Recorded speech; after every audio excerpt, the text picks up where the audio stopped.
जय हिंद दोस्तों, जोहार। मैं श्रवानंद कुमार आप सबों का स्वागत करता हूं हमारे YouTube चैनल ज्ञान गंगा जीके जीएस पे। दोस्तों, आजकल झारखंड के गलियारों में चल रहे चर्चा झारखंड 1932 खतियान, इनके बारे में हम जानेंगे पूरी जानकारी आज के इस वीडियो में। क्या कुछ 1932 खतियान से हम लोगों को फायदा होने वाले हैं, इसके आ जाने से कौन सी नीति में बदलाव होंगे, कौन से नए नीतियां बनेगी, हमें क्या नुकसान है, हमें क्या फायदा है, साथ ही साथ 1932 खतियान ही क्यों आधार माना गया झारखंडियों के लिए। चलिए देखेंगे पूरी जानकारी इस वीडियो में। इस वीडियो को शुरू करते हैं। उससे पहले अगर आप हमारे वीडियो में नए हैं तो चैनल को सब्सक्राइब कर लें और वीडियो अच्छे लगे तो लाइक और शेयर जरूर करेंगे। चलिए शुरू करते हैं आज का यह वीडियो। दोस्तों, जैसे कि हम लोग जानते हैं, झारखंड विधानसभा द्वारा कैबिनेट मीटिंग में यह फैसला लिया गया कि झारखंड 1932 खतियान को आधार मानकर अब स्थानीय नीति लागू किया जाएगा और नियोजन नीति लागू किया जाएगा। तो सबसे पहले हम लोग जानते हैं कि खतियान क्या होता है। ठीक है दोस्तों, खतियान क्या है? खतियान एक जमीनी दस्तावेज है। खतियान एक जमीनी दस्तावेज है जिसमें यह स्पष्ट रूप से लिखा होता है कि ये जमीन का मालिकाना हक किनको है, यह जमीन किनका है। उसमें किसान या फिर जो भी उस जमीन के मालिकाना हक होते हैं उनका पूरा पता, नाम, पिता का नाम, ये सारा डिटेल दिए रहते हैं। साथ ही साथ उसमें राज्य सरकार और जिला प्रशासन का नाम दिया हुआ रहता है। तो खतियान से स्पष्ट होता है कि आप इस जमीन के मालिक हैं। तो अंग्रेजों के द्वारा सर्वे किया गया था जमीन को और उस समय नाम चढ़ा दिया गया था, जैसे इतना जमीन, मौजा नंबर इतना, खाता नंबर इतना, रकबा इतना का मालिकाना हक इसे देता हूं, कोई भी XYZ नाम, तो उनको ये दिया जाता था। तो वो हो गया, खतियान बना दिया जाता था। तो ये सर्वे झारखंड के ऑलमोस्ट सभी जिलों में 1932 तक सर्वे कंप्लीट कर लिया गया था। उसके बाद सिर्फ कोल्हान प्रमंडल के 3 जिले में यह कार्य बाद में किया गया।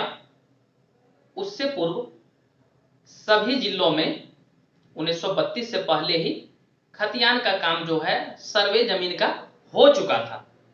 और यही कारण रहा कि झारखंड में जो है 1932 का खतियान ही लाया गया। वर्ष 1932 के खतियान ही क्यों आधार माना गया, इसका मेन रीजन यही है कि अंग्रेजों के द्वारा जब सर्वे किया गया और वही लास्ट सर्वे माना जाता है।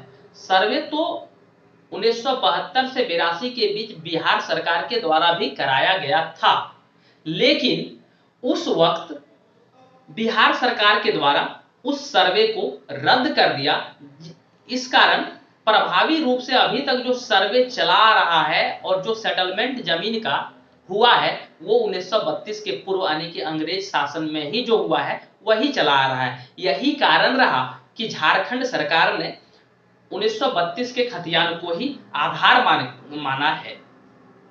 आगे देखते हैं इससे कौन कौन सी नीतियां बनने वाली है। झारखंड सरकार सबसे पहले स्थानीय नीति लाने वाला है इस पर। इसका मतलब ये हुआ, झारखंड में जो भी व्यक्ति रह रहे हैं उनको प्रमाणित किया जाता है कि आप झारखंड के निवासी हैं। इसके लिए एक प्रमाण पत्र के निर्गत किया जाता है जिसका नाम होता है स्थानीय प्रमाण पत्र। तो स्थानीय प्रमाण पत्र अब जो बनेगा वो जब ये लागू हो जाएंगे 1932 खतियान, अभी तो सिर्फ कैबिनेट में पास हुए हैं, जब ये लागू हो जाएंगे पूरी तरह से तो जब भी आप स्थानीय प्रमाण पत्र बनेगा किसी का तो उसमें 1932 के खतियान को देखा जाएगा कि हाँ आप मूल रूप से झारखंड के निवासी हैं, 1932 से पहले से ही आप झारखंड में रह रहे हैं। अगर आपके पास खतियान नहीं है, आप कहने का मतलब ये है कि आपके पास जमीन ही नहीं है, तो खतियान तो नहीं होगा।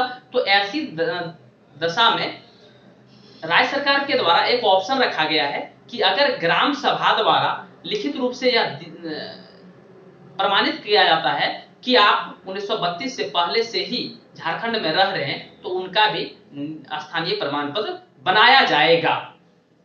तो ये रहा स्थानीय नीति का पहला जो है 1932 के आधार पर स्थानीय नीति आएगा। उसके बाद आएंगे नियोजन नीति। झारखंड राज्य सरकार द्वारा बनाए जाने वाले 3rd और 4th ग्रेड कर्मचारियों की नियुक्ति के लिए जो नियम बनाएंगे, उसमें 1932 के आधार पर ही उन्हें झारखंड का निवासी माना जाएगा और वही आधार पर उनका भर्ती कराया जाएगा।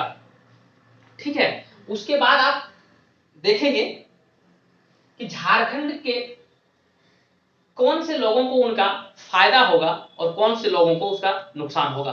तो फायदे में आते हैं तो आ जाता है वर्ष 1932 के पूर्व जो भी व्यक्ति यहां आके बसे हुए हैं झारखंड में, उनके लिए यह फायदेमंद साबित होगा। लेकिन वहीं उनके लिए नुकसान होगा जो 1932 के बाद झारखंड में आके बसे हुए हैं। उनके लिए यहाँ पर 2-3 चीज पे बहुत ज्यादा नुकसान होने वाला है कि उनका स्थानीय प्रमाण पत्र नहीं बन पाएगा और इस कारण उनका किसी भी स्थान पे जॉब लगने की संभावना कम हो जाएगी और उन्हें बहुत सारे कठिनाइयों का सामना करना पड़ेगा। झारखंड वासियों के लिए यह एक वरदान साबित होगा और यह झारखंड के एक पहचान के रूप में निकलकर सामने आएगा।